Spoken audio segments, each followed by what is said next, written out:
خیال ہے پر سویرے کی نماز پڑھ لواں جب سویرے نہیں تو اشراق کی پڑھ لواں نہ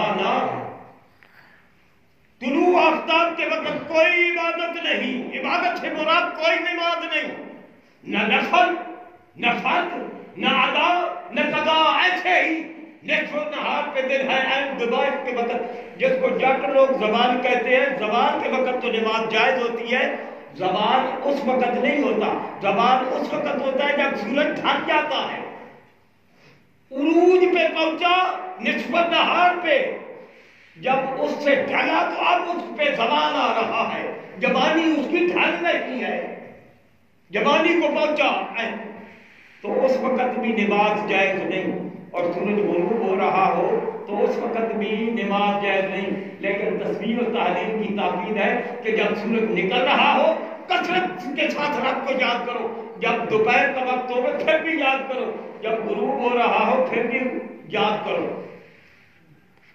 تو وہ ہے دعا، ذکر و اذکار، اس کے لیے کوئی وقت مقرر نہیں ہے، اس کے لیے اللہ نے حکم دیا ہے کہ مجھ سے مانگو، باقی ہر کے لیے وقت مقرر ہے، اس کے لیے کوئی جنازے سے پہلے پڑھو، جنازے کے اندر پڑھو، جنازے کے بعد پڑھو، ہر وقت وہ خوش نصیب ہے۔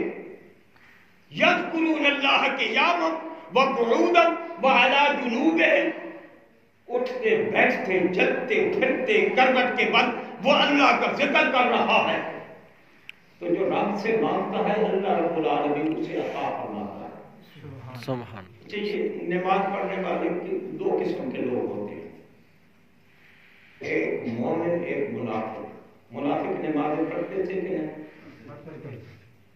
ان المنافقین یخادعون اللہ وهو خادعهم وإذا قاموا إلى الصلاة قاموا كسالى يراءون الناس ولا يذكرون الله إلا قليلا مذبذبين بين ذلك لا إله هؤلاء ولا إله هؤلاء۔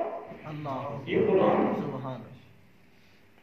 وہ عبادت کے لیے کھڑے ہوتے تو سستی کے ساتھ نماز پڑھتے لیکن ذکر اول تو اللہ تعالیٰ نے فرمایا ولا یذکرون اللہ، وہ اللہ کا ذکر کرتے نہیں ہیں، کرتے الا قلیلا مذبذبین، کیا جنازہ جو پڑھ لیا تو پھر دعا کی کیا ضرورت ہے، کھانے کھانے کی کیا ضرورت ہے، ختم کرنے کی کیا ضرورت ہے؟ یہ خدا کے ذکر سے منع کر رہے ہیں، رب حکم دیتا ہے تم میرا ذکر کرو مجھ سے مانگو، یہ روک رہے ہیں۔ عجیب بات ہے، ذکر اللہ کا ہے، نہ غوث کا ذکر کر رہے ہیں، نہ داتا گنج بخش علی حجویری کا ذکر کر رہے ہیں، کوئی لا الہ الا اللہ محمد الرسول اللہ پڑھ رہا ہے۔ انہوں پہ اکثر یہی ہوتا ہے کلمہ شریف ویڈیو میں پڑھا جاتا ہے، 14 طبق 7 زمین تے 7 آسمان ترکوی دے ایک پلے میں چا رکھو تے ایک میں لا الہ الا اللہ محمد الرسول اللہ رکھو تا او پلڑا جڑا تا بھاری ہو جاتی، یہی پڑھا جاتا ہے۔ اس کے پڑھنے کو کوئی فائدہ ہے؟ اب اعتراض ہے علماء دیوبند کو، کتاب کا نام ارواح ثلاثہ، میں اب بالکل شارٹ کر رہا ہوں، چھلانگ لگا دیے گئے، کیا نام ہے؟ ارواح ثلاثہ۔ لکھی کس نے ہے؟ یہ تو وہاں بچرا لکھا دیوبندی مولوی نے لکھی، نہ ہرنولی تیرا نے انہوں نے لکھی ہے، نہ دیوبند والے نے۔ دیوبندیوں کا جو سردار تھا جس کو حکیم الامت مولانا اشرف علی صاحب تھانوی کہتے ہیں، یہ ان کی لکھی ہوئی ہے ارواح ثلاثہ۔ مولانا صاحب کا نام ہے جو بانی دیوبند ہیں محمد قاسم نانوتا ان کا شہر ہے، وہ وہاں چل کے مولانا رشید احمد گنگوہی ان کے پاس آتے ہیں، یہ ان کے لیے پیر کا درجہ رکھتے تھے۔ وہ پرانا زمانہ تھا، دوپہر کے وقت آئے، پیاس لگی ہوئی تھی، مسجد میں ایک کنواں تھا، اوپر لوٹا رکھا ہوا تھا، اس کے گلے میں رسی بندھی ہوئی تھی، پرانے زمانے میں ایسے پانی نکالتے تھے، اس کو کنویں میں لڑکایا، باہر نکالا، پانی پیا، منہ سے لگایا، کڑوا رکھ دیا، انتہائی کڑوا۔ نماز کے ٹائم حضرت صاحب آئے، باجماعت نماز ہوئی، نماز باجماعت کے بعد نانوتوی صاحب نے عرض کی حضور اس کھوئی کا پانی کب سے کڑوا ہو گیا ہے؟ صاحب نے کہا نہیں، اس کا پانی تو میٹھا ہے، کڑوا نہیں ہے۔ انہوں نے کہا میں نے تو تازہ لوٹا، نیا لوٹا لٹکایا، پانی نکالا، پیا تو کڑوا تھا۔ وہ حضرت صاحب نے کہا بھائی سب کلمہ شریف پڑھو، آگے بات کوئی نہیں کی، کلمہ شریف پڑھو۔ سب کلمہ پڑھنے لگا۔ یہ اربعہ ثلاثہ میرے پاس وہاں پڑھی ہے، ادھر بھی دیوبندیوں کے گھروں میں مل جائے گی۔ کلمہ شریف پڑھ کے دی، پھر انہوں نے جمع کر کے دعا مانگی، ایصال ثواب کی۔ ایصال ثواب کرنے کے بعد مولوی صاحب کو حکم دیا کہ اب جاؤ وہی لوٹا اٹھاؤ اور کنویں میں لٹکاؤ، نکال کر پانی پی کر پھر ہمیں بتاؤ۔ وہ گئے، لوٹا وہی، رسی وہی، کنواں وہی، پانی وہی، نکالا، نکال کر پیا تو انتہائی شیریں اور میٹھا تھا۔ ان کی حیرت کی انتہا نہ رہی۔ آپ کا بتا جی پانی تو میٹھا تھا، اس میں حکمت کیا؟ پہلے جب میں نے پیا کڑوا تھا۔ انہوں نے کہا میں بتاتا ہوں، قبر کے اندر میت دفن ہے۔ اب رشید احمد گنگوہی صاحب کو خدا جانے کس علم سے پتہ چل گیا۔ ویسے انبیاء کے متعلق تو اس جماعت کا عقیدہ ہے کہ ان کو دیوار کے پیچھے کا پتہ نہیں ہے، ان کی کتابوں میں لکھا ہوا ہے، یہ الزام والی بات نہیں ہے، یہ حقیقت والی بات ہے۔ کوئی بات جو اچھی ہو ان کی مان لیا کرو۔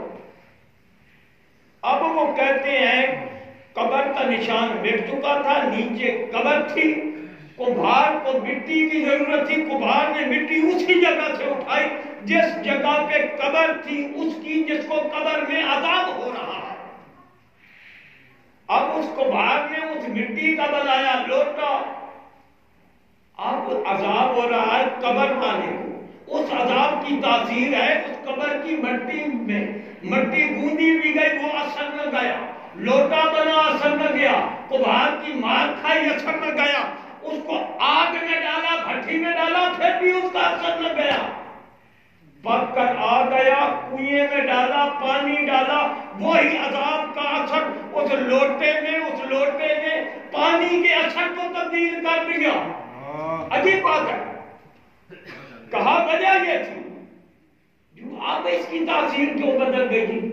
کہا اب جو کلمہ پڑا ہے نا اس کو ایصال ثواب کیا ہے جس کی قبر میں عذاب ہو رہا ہے۔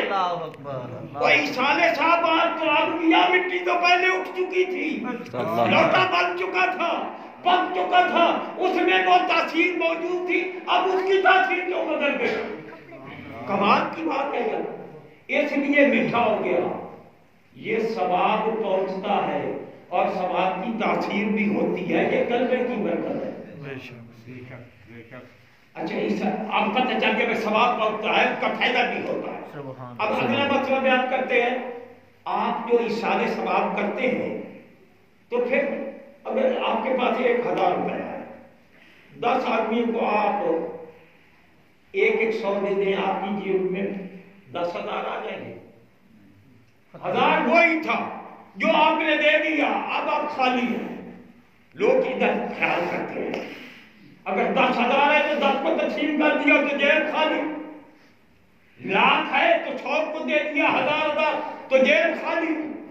یہاں یہ معاملہ ہے، ایک آدمی نے خط لکھا، ایک مولوی صاحب ہے، اب فوت ہو گئے، دیوبندی مسئلے کے، انہوں نے 10 جلدوں میں کتاب لکھی ہے، آپ کے مسائل اور ان کا حل۔ محمد یوسف لدھیانوی یہ ان کا نام ہے۔ ان سے مسئلہ پوچھا کہ آپ یہ بتائیں کہ چلو یہ تو مان لیا کہ ایصال ثواب کرے تو پہنچتا ہے، لیکن جس نے ایصال ثواب کر دیا اس کے پلے تو کچھ نہ رہا۔ اب وہ جواب دے رہے ہیں اس کو، کہتے ہیں پہلے میرا بھی یہی خیال تھا کہ جو پڑھ کر ایصال ثواب کرتا ہے اس کے پاس کچھ نہیں رہتا، جیسے پہلی میں نے مثال دی ہے، میرا یہی نظریہ تھا، مجھے کسی دوست نے ایک چٹ لکھ کر خط کے ذریعے بھیجی، ایک حدیث شریف کی کتاب سے حوالہ اور ایک فقہ کی کتاب سے حوالہ۔ انہوں نے بیان یہ کیا کہ ذکر یہ ہے کہ کوئی آدمی قبرستان میں جائے، جا کر 11 بار قل هو اللہ احد پڑھے۔ کتنی بار؟ 11 مرتبہ۔ انہوں نے کیا روایت میں ذکر قل هو اللہ کا ہے، میں مشورہ دیتا ہوں ساتھ الحمد بھی پڑھ لو۔ یہ مشورہ انہوں نے اپنی طرف سے دیا۔ مولانا محمد یوسف لدھیانوی اس کا پورا سیٹ میرے پاس پڑا ہے۔ دیوبندی وقت اب وہ دار خانی سے پوچھ کر گئے، پہلے الحمد پڑھے، 11 مرتبہ قل شریف پڑھ کے قبرستان میں 100 آدمی ہے تو 100 کو ایصال ثواب کرے، 1000 ہے جتنی بھی ہے، جتنے اس قبرستان میں بدفن ہے ان سب کو ایصال ثواب کرے۔ ایصال ثواب کرنے کے بعد ہوگا کیا؟ اگر فرض کرو اس نے ایک قرآن پڑھا ہے، 3 بار قل هو اللہ پڑھنے سے قرآن ہو جاتا ہے، اب اس نے 11 مرتبہ پڑھا ہے، اگر 12 مرتبہ پڑھتا تو 4 قرآن ہو جاتے، 4.25 قرآن کا ثواب۔ اب 1000 کو 4.25 کی ضرب دے دو تو یہ 4.25 لاکھ بن جائیں گے۔ اس کو ثواب 4.25 لاکھ کا مل رہا ہے، اس نے پڑھے ہیں 4.25 ٹوٹل، تو اللہ رب العالمین ان کو ضرب دے کر ان سب کو بھی اتنا ثواب پہنچاتا ہے، ان کے ثواب میں کمی نہیں آتی۔ اچھا یہاں ایک مثال ہوا آپ کے ذہن میں بیٹھ لے گا، بھائی اس نے کلام تو ایک پڑھی، وہ 1 لاکھ کو بخش رہا ہے یا 1 کروڑ کو بخش رہا ہے، تو وہ جو پڑھا ہے اس کو تو تقسیم ہونا چاہیے، وہ بھی تقسیم نہیں ہوتا۔ اب آج کل دور ہے ٹیپ موبائل کا ہے، چھوٹے چھوٹے بچے بھی چلا رہے، مجھے نہیں آتا چلانا، مجھے نہیں، ہمارے پوتے دوتے وہ بھی چلا رہے تھے، 3 سال کے، 2.5 سال کے وہ چلا رہے تھے۔ اچھا آپ نے ایک میسج لکھا، کیا لکھا؟ وہ آپ کے موبائل میں ہے، آپ 1000 آدمی کو بھیج دیں تو ہر ایک کے پاس وہی میسج پہنچ جائے گا، آپ کے موبائل میں بھی رہے گا، آپ کے موبائل میں بھی رہے گا۔ اب کرو ساری دنیا کو آپ میسج کر دیں، وہ آپ کا میسج پہنچ جائے گا۔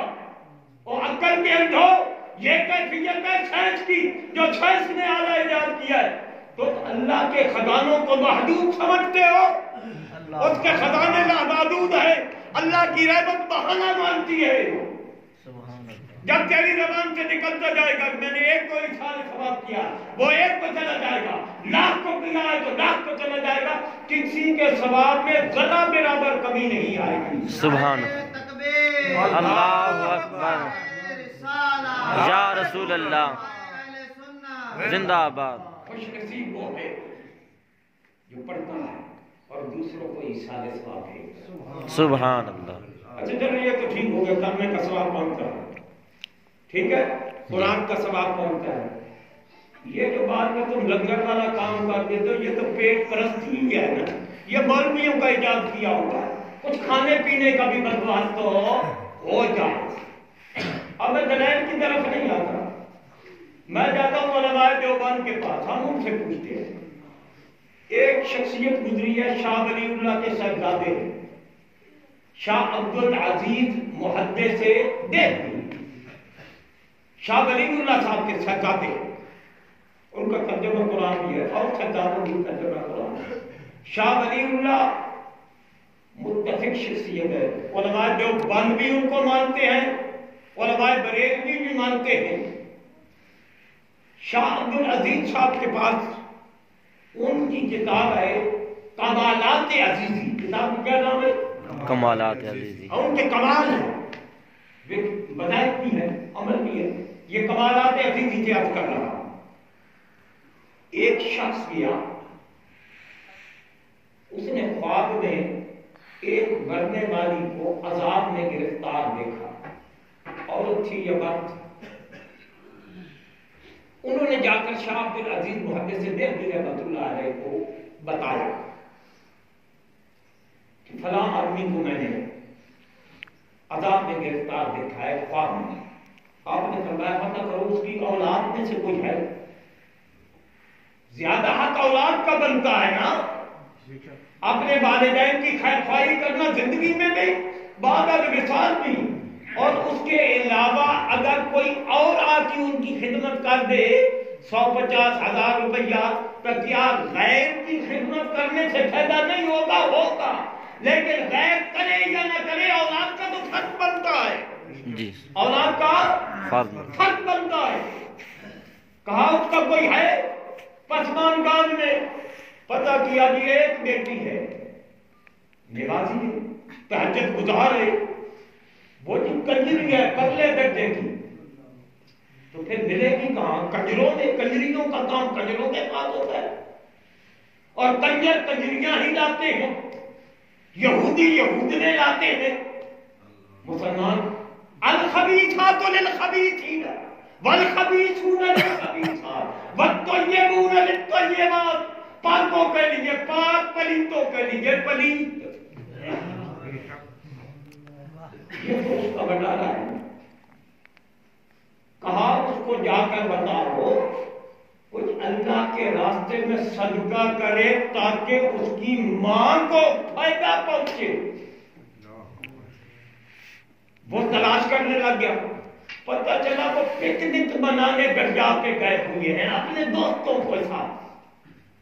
جب وہ دریا کے کنارے پہ پہنچا تو وہ سب مرد اور وہ عورت غسل کر رہے تھے دریا میں، گرمیوں کا دن تھا۔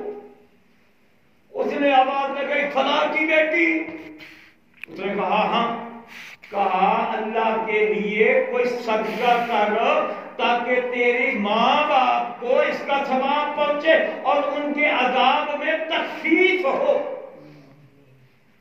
وہیں جو کھڑی تھی نا، پانی کا ایک کلو اللہ پانی دی بھر کے تے انج کر کے اس بگائی، اس نے کہا جا میں اللہ دے راہ پہ دیتا۔ وہ پانی دریا سے باہر آ کر پڑا اور یہ واپس آ گیا پیغام دے کر۔ رات کو جس نے خواب دیکھی نا تو وہ جنت میں ٹہل رہا تھا، وہ جنت میں ٹہل رہا تھا۔ اس نے خطر نہیں پڑھایا، روٹی نہیں دی، لگی ہوئی سی یاشی میں ہے اور وہیں سے چلو پانی کا پھینکا ہے، یہ کمالات عزیزی میں ہے۔ جنت میں ٹہل رہی، وہ حیران ہو گیا۔ وہ شاہ عبد العزیز رحمت اللہ تعالیٰ علیہ کی بارگاہ میں حاضر ہوا اور حاضر ہو کر اس نے عرض کی، بس اسی بات کو ختم کر کے میں ختم کرتا ہوں، میں نے تو گھڑی کو دیکھا نہیں ہے، یہ تو 15 منٹ آ کے نکلتے ہیں، اگر یہ سلسلہ جاری رہا آپ گھڑی نہ دیکھتے تو ہو سکتا ہے زور کی نماز کا ٹائم یہی ہو جائے۔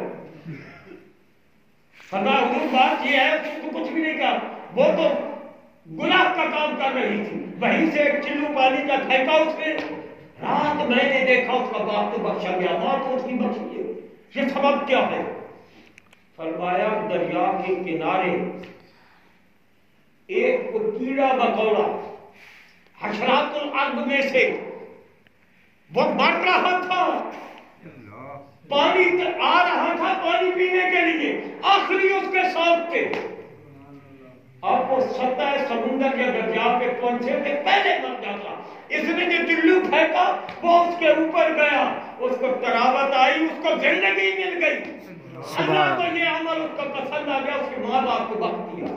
سبحان اللہ، اس کا فائدہ ہوتا ہے، کیا بات فائدہ ہوتا ہے۔ سبحان اللہ۔ میرے رسول کا فرمان ہے اپنے آپ کو جہنم کی آگ سے بچاؤ، یہ سیاست شریف میں روایت ہے، اگرچہ ایک چھوارا ہی کیوں نہ ہو، وہ چھوارا اللہ کے راستے میں دینا ہے، کیوں کہاں دینا ہے؟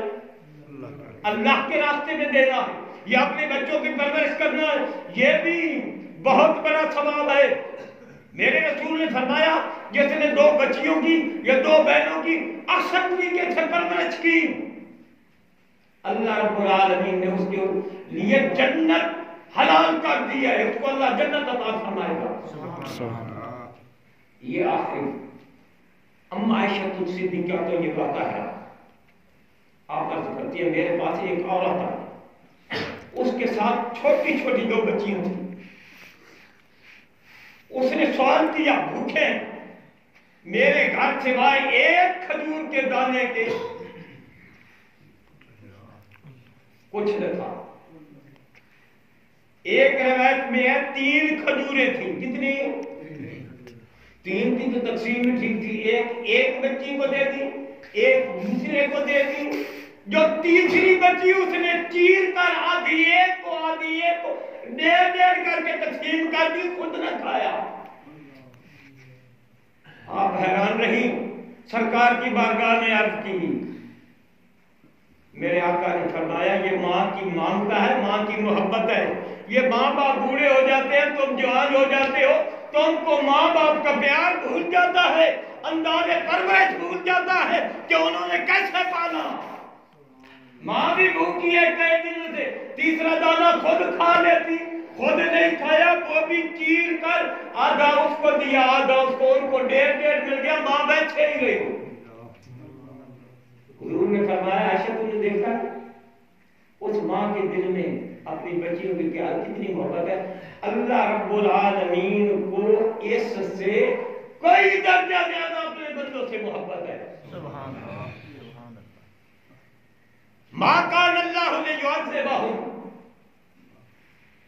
قرآن مجید میں اللہ رب العالمین فرماتے ہیں اللہ تمہیں عذاب دے کر کیا کرے گا. تم منافقوں والی عادتیں چھوڑ دو, توبہ کرو, میرے دروازے پہ آ جاؤ, میں تمہیں مال سما دوں گا. عذاب تو تمہارے کرتوتوں کی وجہ سے آ رہا ہے. تو اللہ رب العالمین ہمیں عبادت اور ریاضت کی توفیق عطا فرمائے. آمین. وہ خوش نصیب ہیں جن کے ماں باپ ہوئے ہیں اور ان کی خدمت کر رہے ہیں. وہ خوش نصیب ہیں جو اپنے بچوں کی پرورش کر رہے ہیں, پال رہے ہیں. اللہ رب العالمین ہمیں بچے دیے ہیں تو ان کی احسن طریقے سے پرورش کرے اور بچیوں کو وبال نہ سمجھے. یہ تو اللہ کی طرف سے بہت بڑی نعمت ہے جس کو واللہ یؤتی من یشاء, یہ جس کو چاہتا ہے اللہ تعالیٰ فرماتا ہے. یہ اگر نعمت نہ ہوتی تو اللہ نے اپنے محبوب کو 4 بیٹیاں عطا فرمائیں. 3 بیٹے لے لیے اور ساری بیٹیاں حضور علیہ سوائے حضرت خاتون جنت کے, وہ حضور کے 6 مہینے بعد دنیا سے گئے. سب کو حضور علیہ السلام نے خود دفنایا ہے, رخصت کیا ہے. تو یہ بیٹیاں رحمت ہیں. اللہ رب العالمین سب کو یہ رحمت عطا فرمائے. وما علینا الا البلاغ.